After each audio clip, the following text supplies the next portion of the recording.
Welcome back to day 2 of our discussion on the last week of Jesus. You're here with our team from the Center for Holy Land Studies, and we're just trying to go through all of the things we can think of regarding the last week of Jesus, including using some archaeological items that help us fill in the story in many ways. Which is awesome. Yeah, so today is the Olivet discourse where Jesus is on the Mount of Olives with his disciples, and he's looking over Jerusalem and he's weeping over Jerusalem, understanding both the political things that are going on, the emotional things with the people, the upheaval, Rome ruling over, and looking at the temple basically and knowing that just 40 years later the temple is going to be destroyed.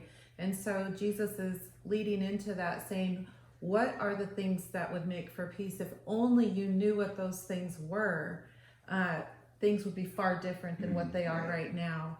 And so I think that I'd love Jeremy to come in and talk about some of these things that lead into that story also, and then we'll finish up with what are those things that make for peace.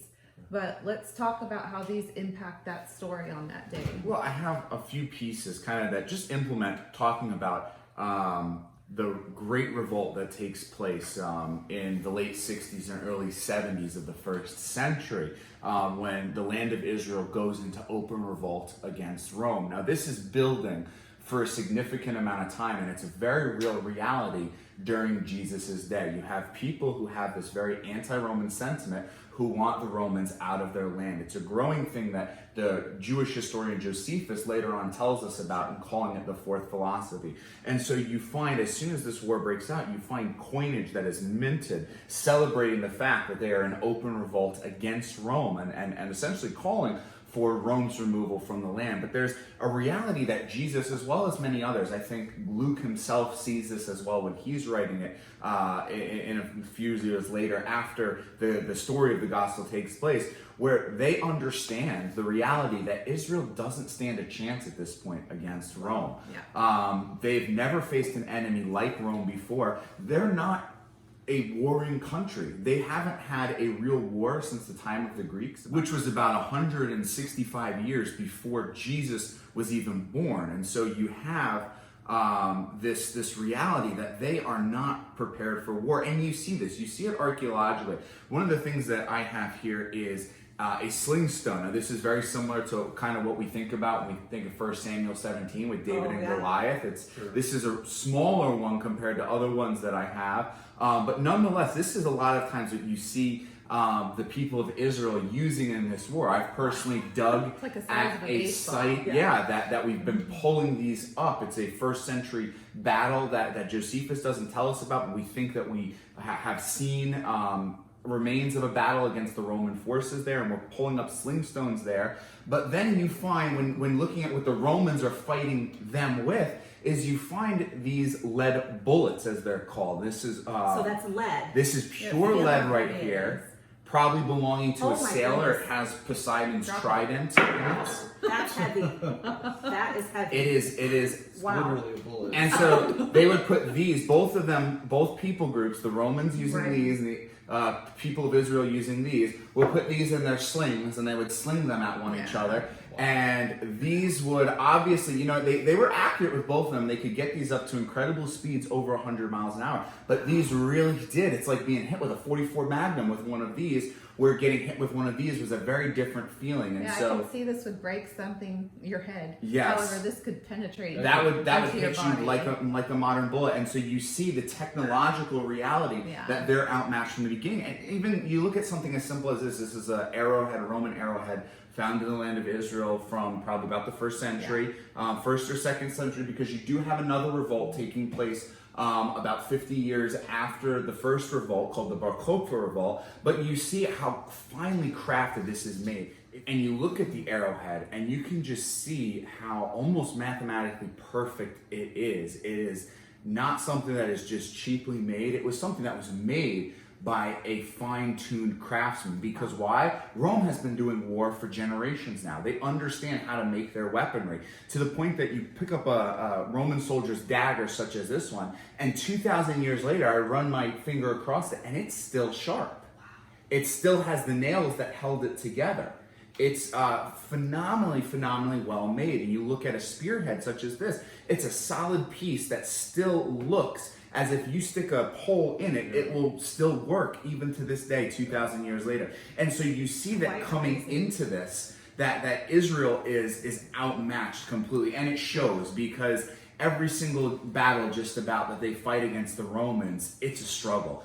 We find that the Vespasian, who's the general at this point, eventually he becomes the Caesar during this war. He just tears through the Galilee after he makes landfall coming from the west, and just goes from city to city to city, wiping out the resistance until finally getting to this place called Gamla, wiping them out, and then his son begins transitioning to the south, and Israel doesn't stand a chance from the get-go. Not only though be technologically, but also you have to realize something too, is that their rallying point, their cry for this revolution, for this expulsion of the Roman forces, is also unjustly called for.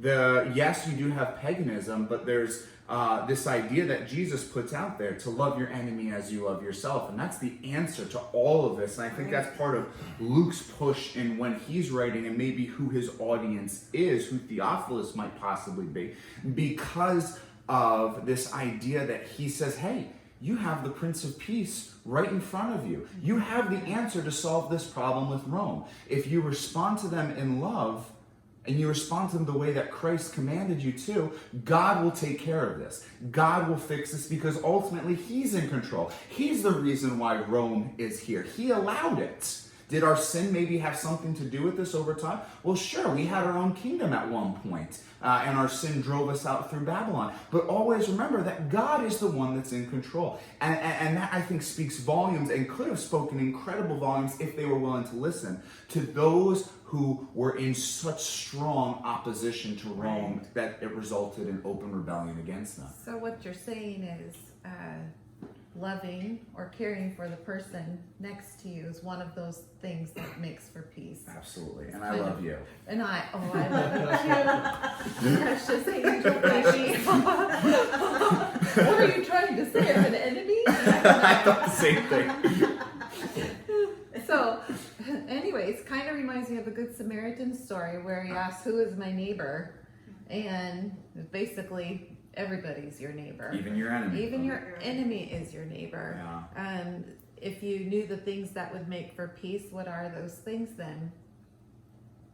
To love your love. enemy. Yeah. To show God's love for His creation, which Kindness. is each of and every Everyone, mankind. everyone is Yeah. made and bears the image of God.